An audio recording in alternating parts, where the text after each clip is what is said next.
Isang mapagpalang araw na mga katusok at mga kabulaklak. Ito nga, may ayusin akong bulaklak na mga pinagputulan dahil order to kahapon, ayaw ng customer. Ay naputol ko na yung mga roses.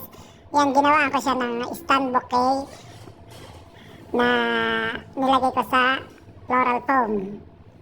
Yan, ginawa ko ng panibago. Yung mga dating dahon pa rin ang mga pinagawa ko at dinagdagan ko lang ng dahon ng mansanjana.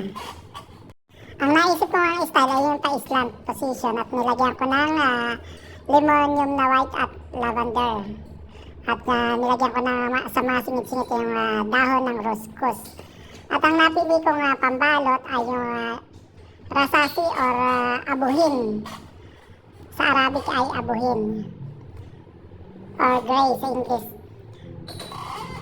At yung balot, inihilin tulad yun sa pagkaka-style ng bulaklak.